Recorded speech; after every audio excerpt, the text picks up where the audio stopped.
Dios les bendiga, hermanos. Sean bienvenidos a la casa del Señor. Quiero dar la bienvenida, hermano. Bienvenido, hermano. Me alegra mucho verte aquí. Y bienvenidos también a los hermanos que no siempre los tenemos con nosotros, ¿verdad? Siempre bienvenido a Fati. Y Alex también. Bienvenida a ti, la hermana, no sé de dónde nos visita. Bienvenida, hermano. ¿De dónde? De Aguilares. Bienvenida. Aquí estamos siempre con los brazos abiertos para recibirlo, ¿verdad? Bienvenido allá también a Misael. No sé si alguien más se me escapa. Bien, bienvenida. ¿Cómo está todo envuelto? Muy bien, hermanos, vamos a reflexionar ahora en el Salmo en el Salmo 15. Yo le llamo al Salmo 15 el Salmo de los 144,000 sellados.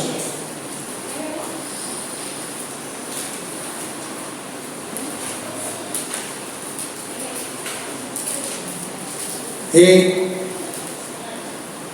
ocurre que cuando en una empresa se está queriendo contratar a un empleado para un puesto, ¿qué es lo primero que se hace? Lo primero que se hace es elaborar lo que se llama un perfil. Y entonces, claro, los candidatos al puesto vienen y traen lo que le llamamos un currículum, una hoja de vida. Y entonces se compara el currículum, la hoja de vida de la persona aspirante al trabajo con el perfil que ha elaborado para el puesto, que Recursos Humanos ha elaborado para el puesto. Y entonces, si el perfil y el currículum encajan, entonces esa persona va a recibir el trabajo, el empleo.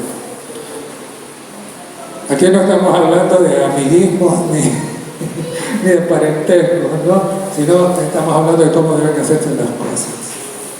Pues ocurre, hermanos, que en el capítulo 15 del libro de Salmos tenemos nosotros el perfil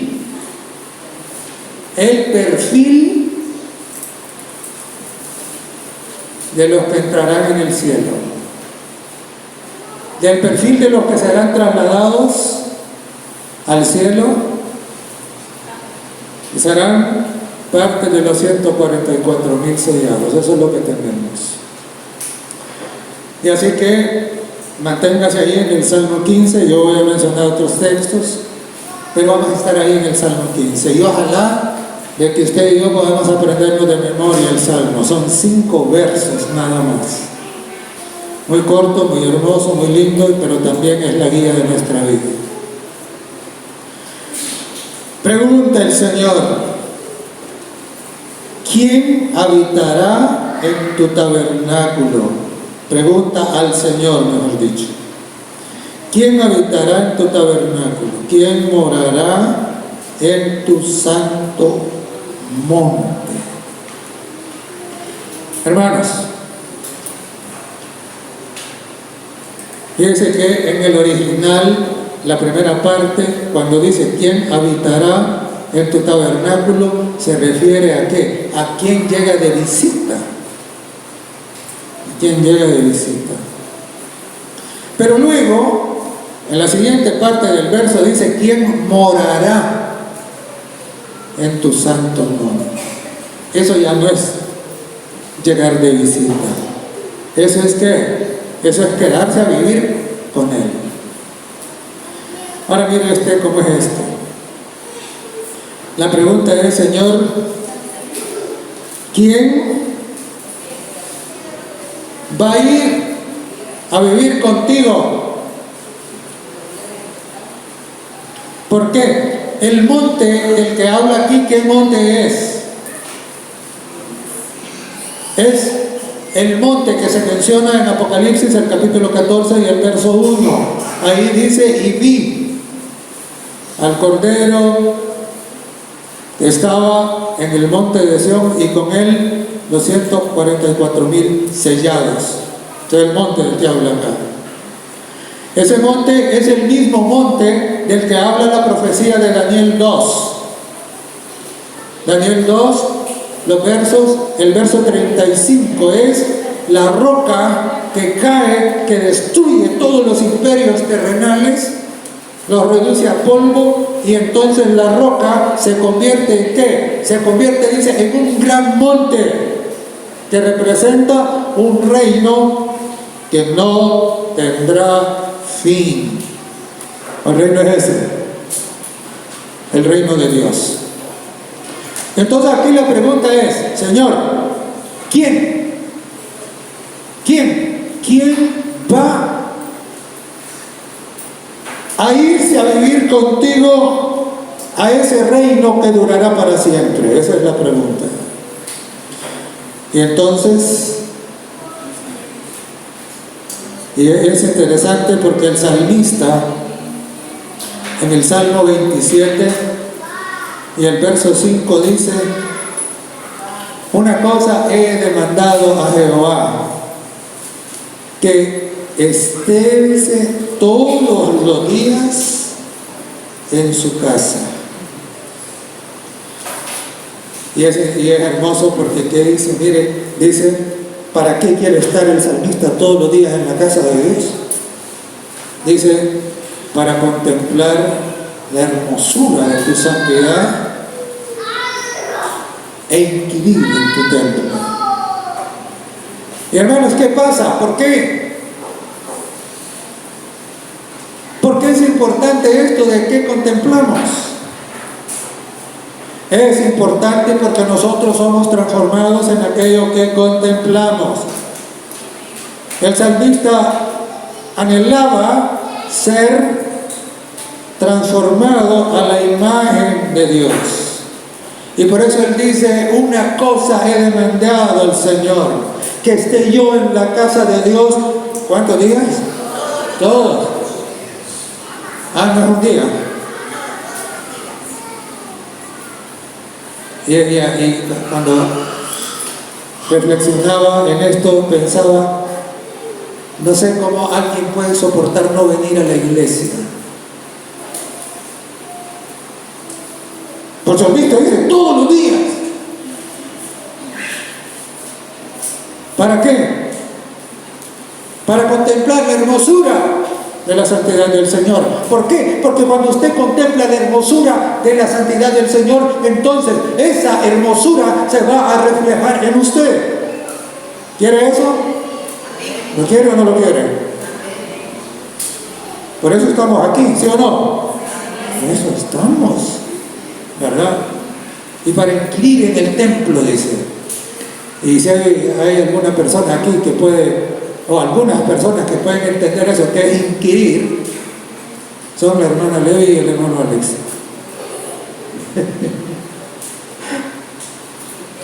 Porque inquirir quiere decir ¿qué? Investigar, conocer a las cosas a fondo.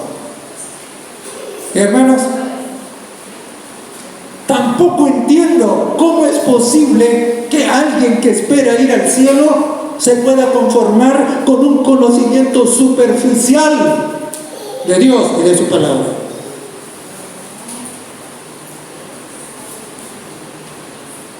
No debemos conformarnos, hermanos.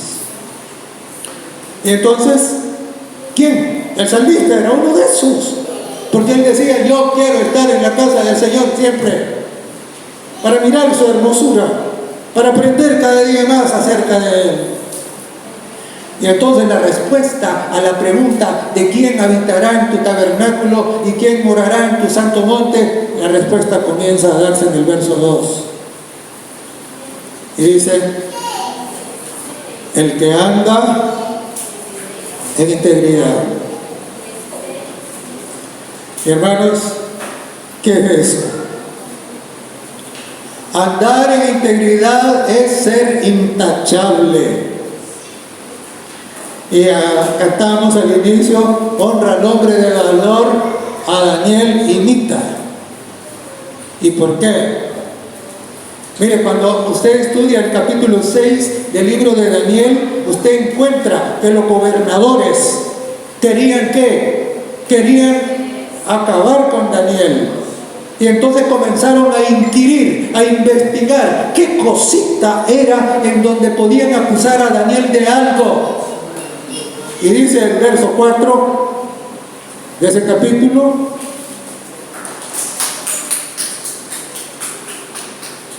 del capítulo 6 de Daniel, dice que ¿cuánto hallaron de lo que lo podían acusar? Nada. Nada. Eso es ser íntegro, eso es ser intachable.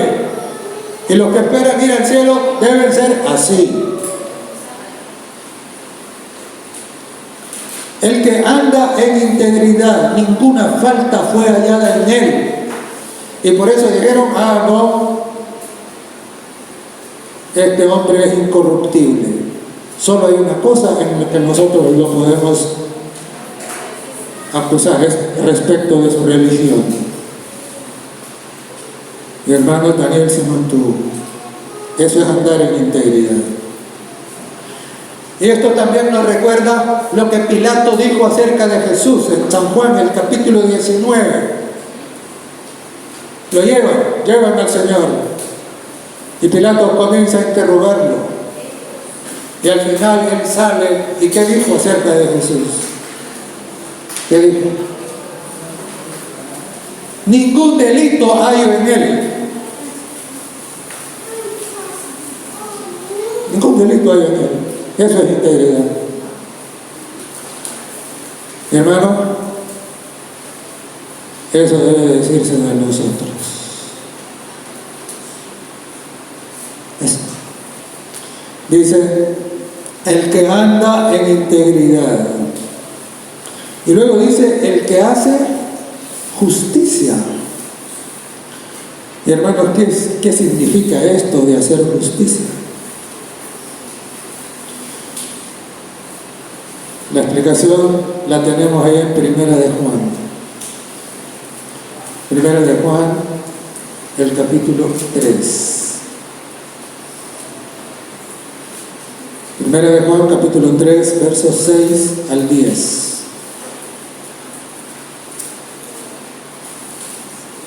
Y le doy gracias a Dios, porque Dios no nos deja sin explicar lo que Él quiere decir.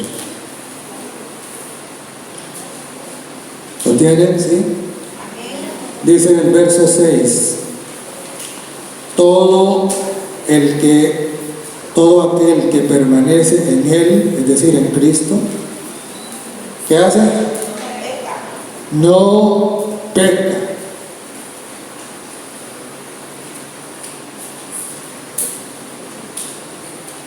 Aquel, dice, que peca, todo aquel que peca, no le ha visto ni le ha conocido. Hijitos, nadie os engañe. El que hace justicia es justo como Él es justo. Recuerda lo que dice el Salmo 15, ¿no? El que anda en integridad y hace justicia. Hacer justicia es no pecar. Eso es. Y dice el verso 8, el que practica el pecado, ¿de quién es? Del diablo. ¿Ese morará en el santo monte de Dios? No. El que practica el pecado es del diablo, porque el diablo peca desde el principio. Para esto apareció el Hijo de Dios, para deshacer las obras del diablo. Muy bien, hermanos, ahí está. Respuesta: ¿a quién morará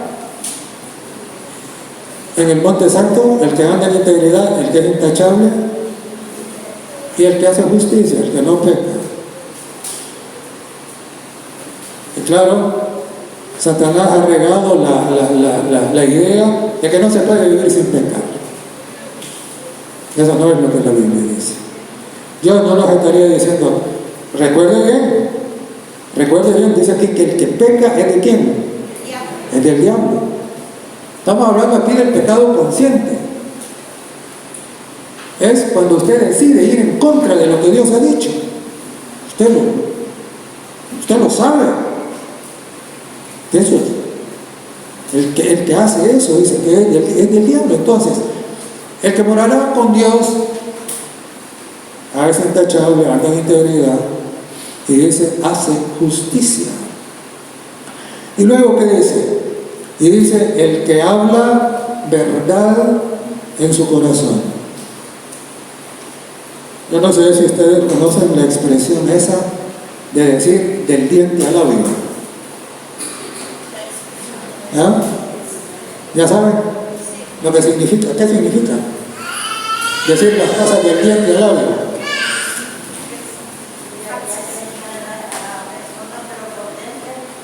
Exactamente, es eso. Es que dice las cosas, pero en realidad no es cierto. Y aquí dice el que habla verdad en su corazón. Cuando usted estudia el capítulo 23 del Evangelio de Mateo, usted va a encontrar que ahí hay una palabra que el Señor repite, porque es abominable. ¿Cuál es? Hipócritas.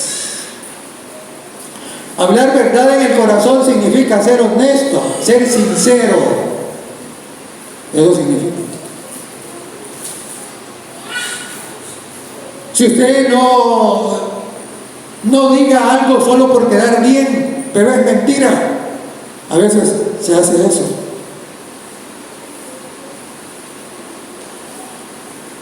Hermanos, habla verdad en su corazón. Y mire que de los 144,000 sellados, ¿qué se dice allá en el capítulo 14? Se dice que no fue hallado engaño en su boca. Es decir, hablan verdad en su corazón, no mienten. Lo mismo se dice de Jesús. Fue hallado engaño en su boca. Es sincero, es honesto. Y luego en el verso 3 dice, el que no calumnia con su lengua. Hermanos, vamos al libro de Santiago, capítulo 3.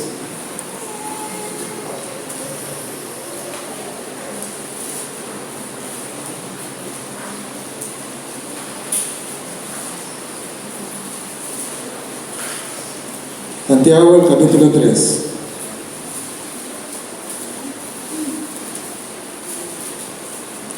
Verso 5 en adelante. Dice, ¿lo tienen? Sí. Dice, así también la lengua es un miembro pequeño, pero se jacta de grandes cosas. He aquí cuán grande voz que enciende un pequeño fuego. Y la lengua, dice, es un fuego, un mundo de maldad. La lengua está puesta entre nuestros miembros y contamina todo el cuerpo. E inflama la rueda de la creación, y ella misma es inflamada, ¿por qué? Por el infierno. Porque toda la naturaleza de bestias y de aves y de serpientes y de seres del mar se doma y ha sido domada por la naturaleza humana. Pero ningún hombre, dice, puede domar la lengua, que es un mal que no puede ser refrenado. ¿Llena de qué? De veneno mortal. Hermanos, por la propia cuenta humana es imposible dominar la lengua. Dice que es inflamada por el infierno y está llena de veneno mortal.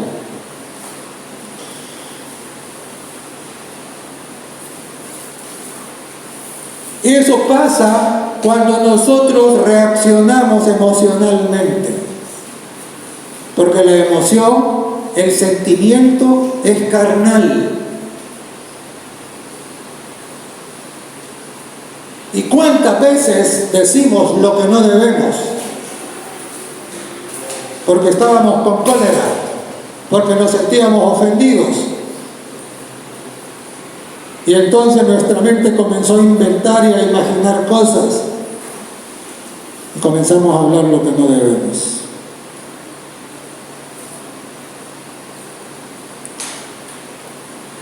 El que no calumnia en su lengua, con su lengua. A veces, y luego dice, el que no admite, ¿qué? El que no admite reproche alguno contra su vecino. Hermanos, es interesante, porque a veces en un momento, en un arrebato de esos emocionales, en un arrebato de esos, alguien dice una cosa y otro lo oye y el otro comienza a repetirlo y eso se convierte en ¿qué? En una calumnia, en un rumor, en un chambre. Hermano, eso pasa cuando la carne es la que gobierna. Eso no pasa cuando el Espíritu Santo dirige y tiene el control de su vida, de su mente. Nos urge el Espíritu Santo.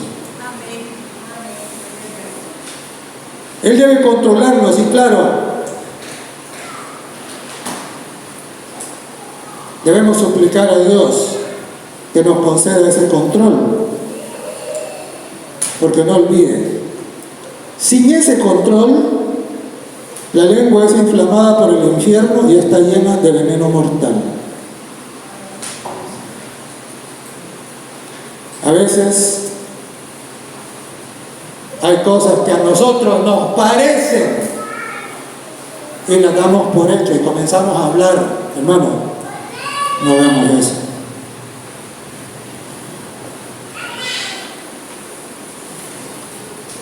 Y yo ya he comentado esto antes. Cuando estaba en Costa Rica, me tenía que regresar. Fui a la agencia donde vendían los boletos del bus y llego y compro el boleto de regreso y me dice ahí, mire, pero es que no tengo vuelto. Vaya ahí que le cambien el billete, me dijo, entonces regresa. Y yo le digo, pero ¿a dónde voy a ir? ¿Verdad? Y entonces no, me dice ahí enfrente, vaya, ahí se lo cambian. Y hermanos, ahí enfrente donde me podían cambiar el dinero, ¿qué era? El billete, una cantina. Y entonces vengo yo y claro, entro en la cantina con el billete en la mano. Y le digo al cantinero, mire, ¿cree que me hace el favor de cambiarme este billete? Sí, me dijo, cómo no, con mucho gusto. Y salgo yo de la cantina contando mi dinero. Dígame usted, si alguien me ve, ¿qué podría haber pensado? ¿Ah? Ja, hubiera dicho, y el sábado predicando, y mírenlo ahí saliendo de la cantina. ¿Cuántas veces nosotros, hermanos, actuamos de esa manera? Vemos algo que nos parece y entonces, entonces soltamos nuestra lengua. Hermano, es un acto de misericordia cerrar la boca hasta que nosotros no tenemos claro cuál es la situación, ¿verdad? Bien, recuérdelo. A veces lo que vemos nos puede engañar. Tengamos cuidado. Los que esperan ir al cielo dice que no calumnian con su lengua.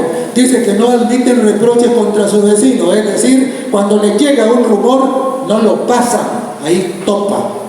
Usted y yo somos llamados a ser el último eslabón en la cadena del chisme. Que no pase de nosotros. Que no pase. ¿Verdad?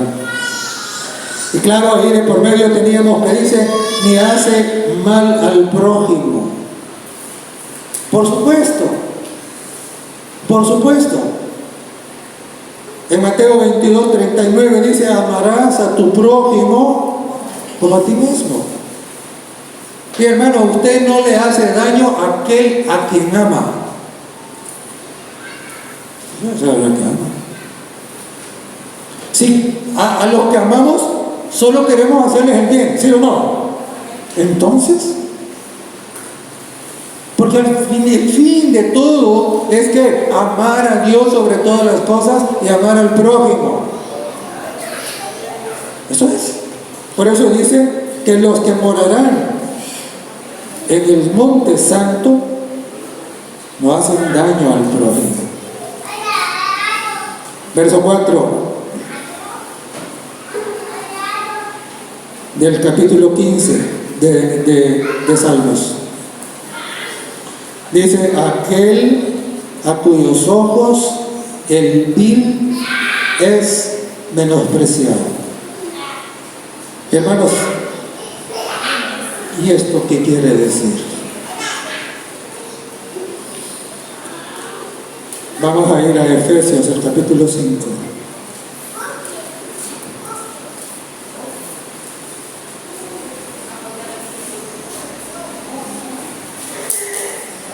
Efesios, el capítulo 5.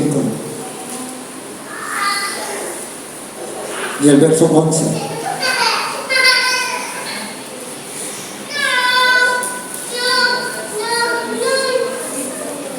Efesios 5:11 dice, no participéis en las obras infructuosas de las tinieblas, sino más bien, ¿qué? Reprenderlas. ¿Sí? Mire, ahora ocurren un montón de cosas que no deberían ocurrir, no deberían hacerse. Sin embargo, se hacen cosas que no están bien.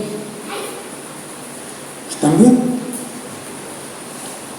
Y algunos alzan la voz y dicen, mire, eso debe corregirse, eso no está bien. Pero hay otros que dicen, ¿y quién soy yo para juzgar? Es que mire, hermano, una cosa es cuando es calumnia, cuando es imaginación, pero otra cosa es cuando las cosas están ahí, son claras. A veces viene alguien y me dice algo a mí y yo le digo, mire, ¿usted lo vio? ¿A usted le consta que eso es así? No, pero es que fíjese que fulano dijo, no. Olvídelo. Ahora, si a usted le consta, entonces procedamos. ¿Verdad? Porque aquí dice, no participéis en las obras infructuosas de las tinieblas, sino más bien, ¿qué? Reprenderlas. ¿Y qué quiere decir reprenderlas? Reprenderlas quiere decir, hay que corregirlas. Incluso usted no puede corregir sin decir nada. Y hay un montón de cosas ocurriendo que uno mira ahí en las redes sociales, cómo se hacen un montón de cosas, y hay un montón que dicen, ay no, pero es que no hay que ser acusadores. Ahora, pero es que no han leído el capítulo 23 del libro de Mateo. ¿No lo han leído? ¿Lo recuerdan, hermanos?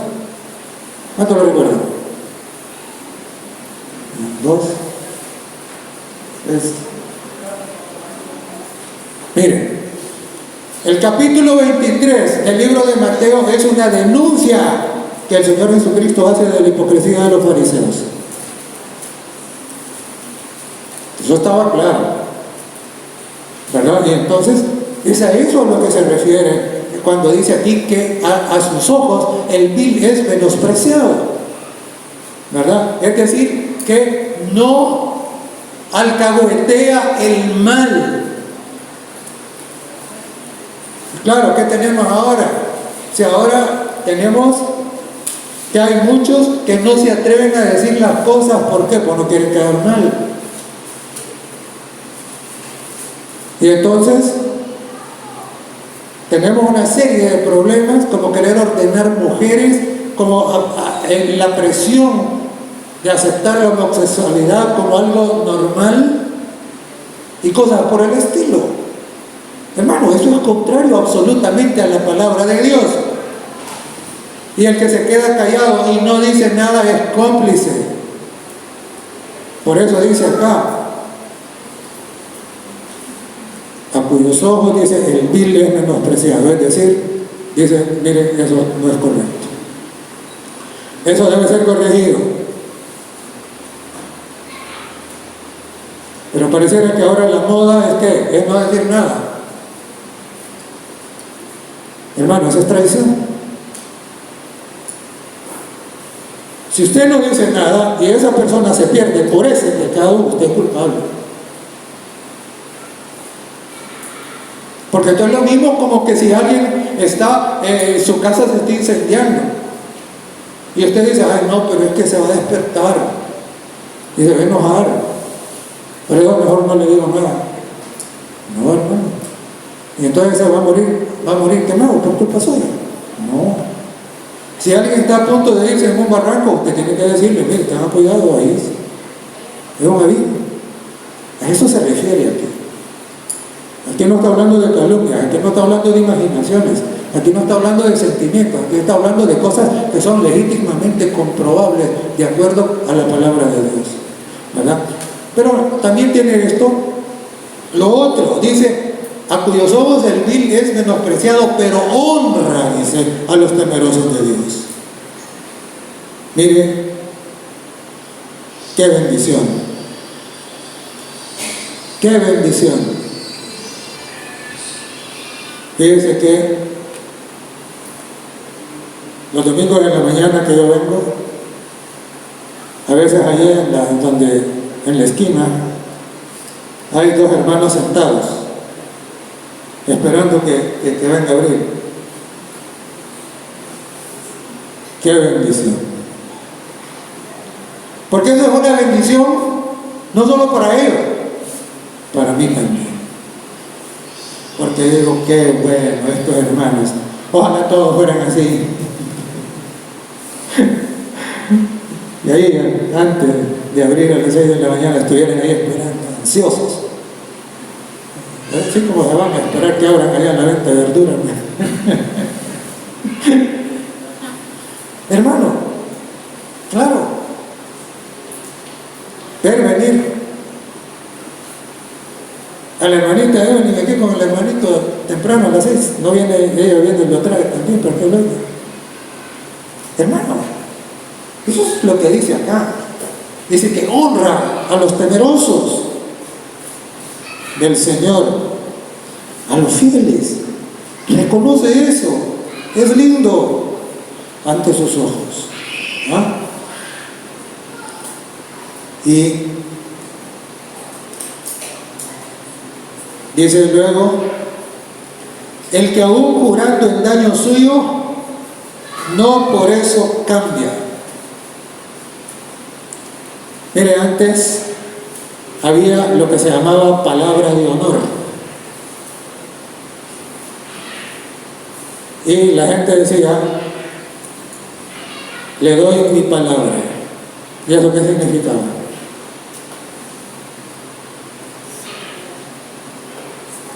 Significaba, esto es así y no se va a cambiar. Y aquí el hermano Ulises contó el otro día un relato que ilustra muy bien esto. Dice que había un señor que iba a vender un terreno Y entonces dijo, lo voy a vender en tanto, y ya, le dio la palabra al comprador. Pero en esos días dice que vino otro y le dijo, no, ¿cómo se le ocurre darlo así tan barato? Yo se lo compro. Y le voy a dar tanto más. ¿Y qué dijo el viejito? Ya di mi palabra. Hermano, eso escasea hoy. Eso escasea. Mire, el sentido de honor pareciera que ha desaparecido. El sentido de dignidad pareciera que ya no existe.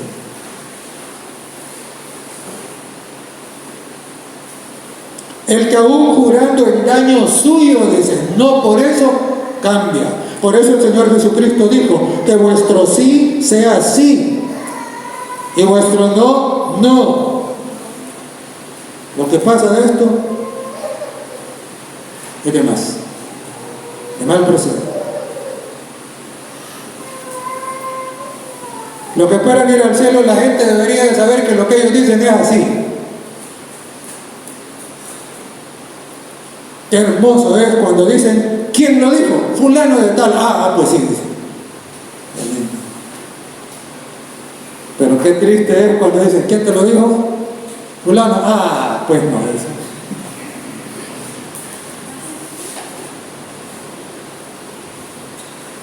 El que aún jurando en daño suyo no por eso cambia, es decir, mantiene su palabra, tiene honor, tiene dignidad.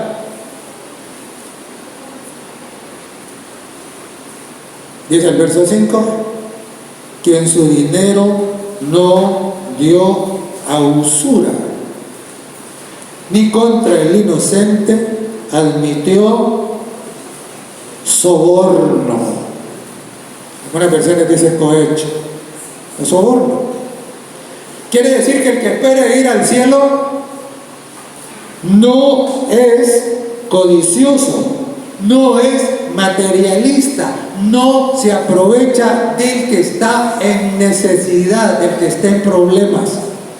Al contrario, de ayuda. Eso es lo que dice. ¿Verdad? Entonces, ¿por qué? Porque ama al prójimo. Por eso que allá atrásito dijo, no hace daño, ¿verdad? No hace mal al prójimo. Y entonces el Salmo termina diciendo, el que hace estas cosas, ¿qué? No resbalará jamás. Ahora, ¿y por qué dice eso? ¿Por qué dice eso? Mire, el que no resbala jamás es el que ya está sellado. Y aquí precisamente está describiendo las características de los 144,000. Eso es. Entonces, por eso dice, no resbalará jamás. Y los invito, hermanos, para que vayamos al libro de Judas, el capítulo 1.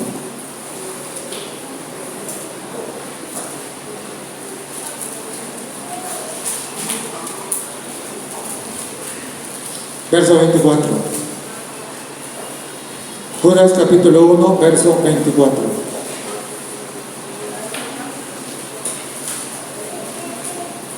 Dice,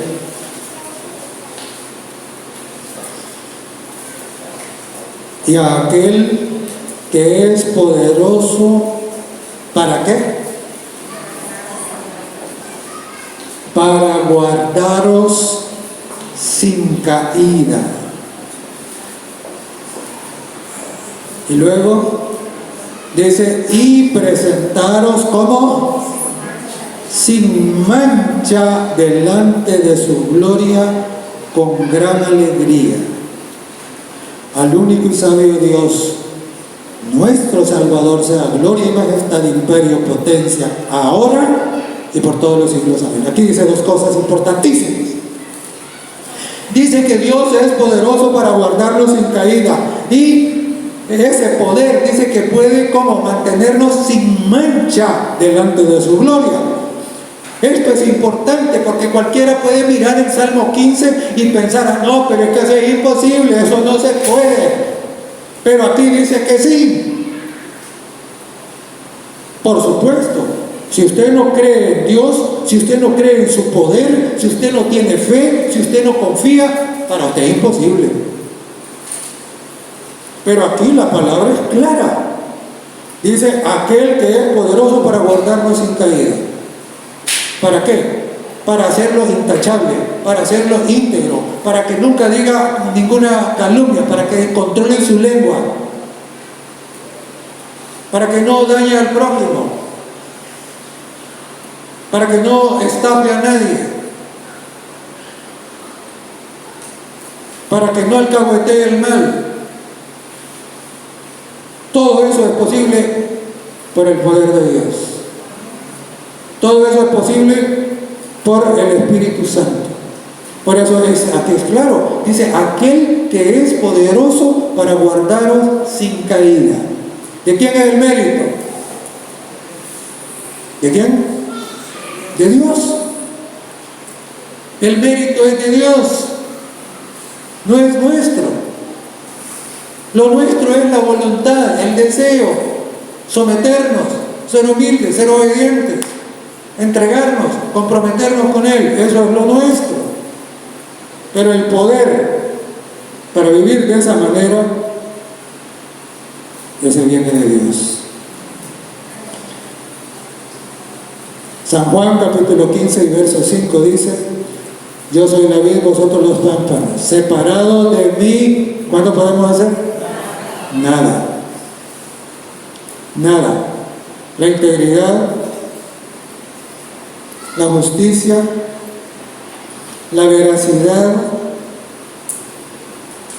la bondad, no son frutos humanos, son frutos divinos.